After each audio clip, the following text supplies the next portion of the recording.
Hello, sister travelers. Well, should you use AI to plan your next trip? And how do you feel about AI? Well, let's talk about this scary topic in today's episode. Welcome to Solo Travel Adventures for women 50 and older. I'm Cheryl Esch, your host, solo travel advocate, freedom traveler, and coach. This is your passport to adventure. Confession to make. I'm a Gen Xer, as I believe many of you that listen are, or part of the baby boomer as well. This AI stuff kind of scares me, I'll be honest. And I have been resisting for a few years, at least 2 years, becoming aware of how it could benefit just people, whether it's for doing research or planning travel, which is what we're going to talk about today. I have always been concerned about, really how helpful can it be? And I think I've converted just a bit, but I'm not completely reliant on AI. I like to look at it as a tool, and you will still need to do your own research. Reason being, so my son, who's very smart, he's very into technology and computers, science, math, all that stuff, and he's developed his own app, so he knows about technology. And when I had asked him several months ago, actually, about AI, he did mention that it is getting better. Of course, I will preface this little statement in that he said a lot of the prompts, okay, right now they're hiring a lot of people to, create prompts for AI or to create answers, and they have that data in there. Yes, it's pulling from the web and everything like that, but a lot of times it may be pulling outdated information. And so that's why I'm saying you can use it and it is beneficial, but make sure you're following up to make sure it's correct, that it's up to date, particularly if you're looking at travel ideas for maybe places to stay, places to go. Sometimes you might have a restaurant recommendation, but maybe that restaurant has since folded, right? But there are ways we can use AI to plan our travel. Now, so how do we use AI to plan our travel? Well, there are many AI apps out there. The most popular one, the most used one, it might have even been the first one out there, was ChatGPT. And that's still kind of the go-to, but I'll list a couple others. Another one that's very much like ChatGPT, it is called Poe, P-O-E, like Edgar Allan Poe. There's Claude, which they say has a little more of a human response. There's Google Gemini. There's Zapper Central, Zapper Chatbots, I should say Jasper, which is mainly used for marketing campaigns. And I'm sure there are a slew more. So how do you use it to help plan your travel? I think it's a great tool for one major thing. A lot of times when we go to plan a trip, we get this overwhelm because there is so much out there. There's so much that you could be cruising on the internet you get down these rabbit holes of, researching and looking at places, and then you're not sure where you really want to end up going. So it can kind of narrow that and kind of prevent this overwhelm that might be occurring if you're trying to plan your own trip. Now, if you're using a travel advisor, most likely they're probably using AI to help narrow their search down as well. So just know that it's a good tool for that. Now, if you're planning to use AI to help plan a trip, how do you use it? Well, you open one of those apps and you ask a question. And you want to provide what we call prompts, the right prompts or the right questions. So you want to be very specific on destination, budget, dates, and any kind of special interest you might have. For example, maybe you want your trip to be a little more on the cultural side, or maybe you're an adventure person and you want some adventure while you're at, taking this trip, or you prefer a relaxing vacation.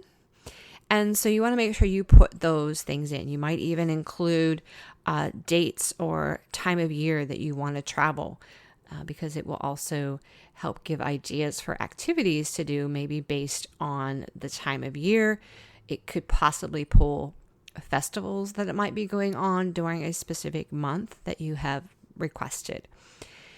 And then once it spits out, a nice long answer, different multiple bullet points typically, if you're finding that is not giving you what you want, or it's too vague, you want to refine your prompts or redefine that question.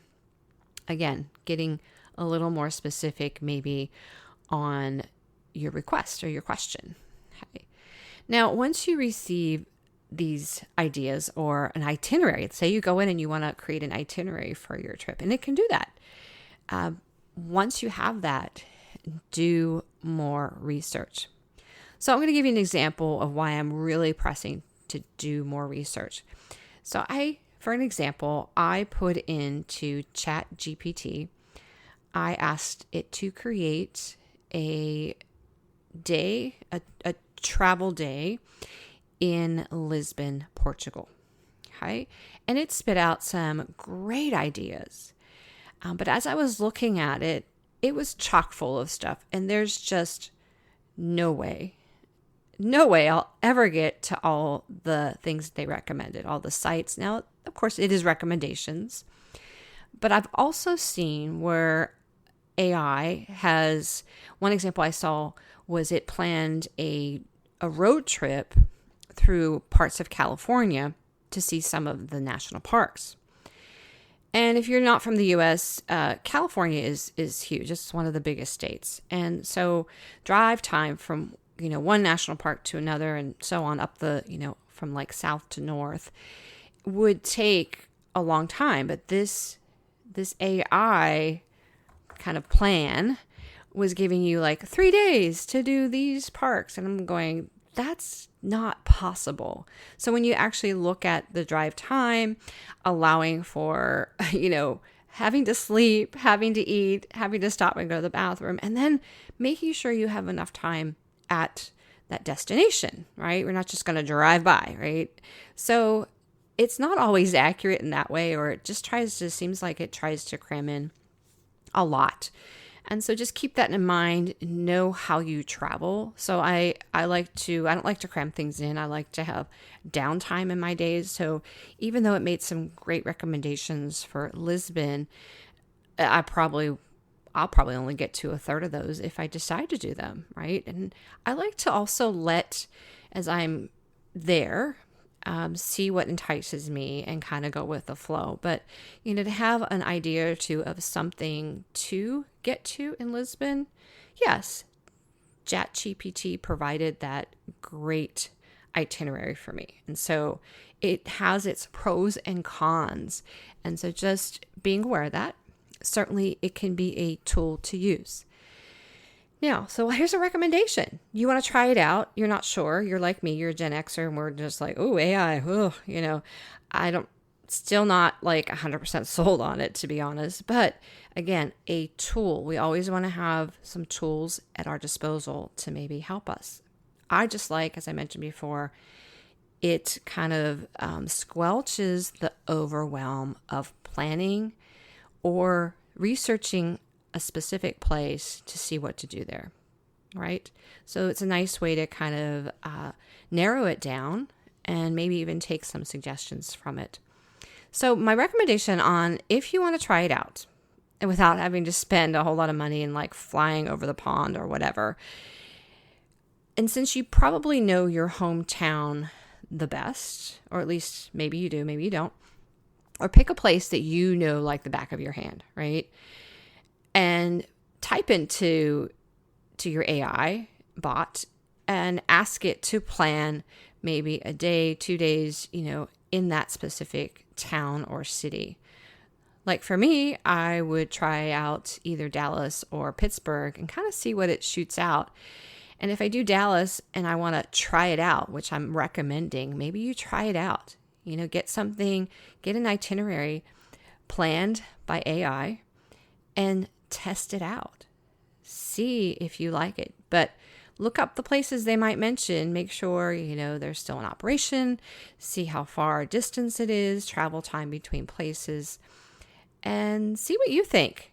I think that's going to be your best initial option, especially if you're hesitant about using it for your travels. Now, there's wonderful things that AI can do, and I've heard just recently how helpful it has been for teachers lately in helping them create maybe writing prompts for their writing class, or creating a quiz. So the teacher would put in maybe the answers or the question and whatever, and that would create a multiple choice quiz for their students. So it does have its benefits. It's definitely takes a little bit of off of our brain, our thinking.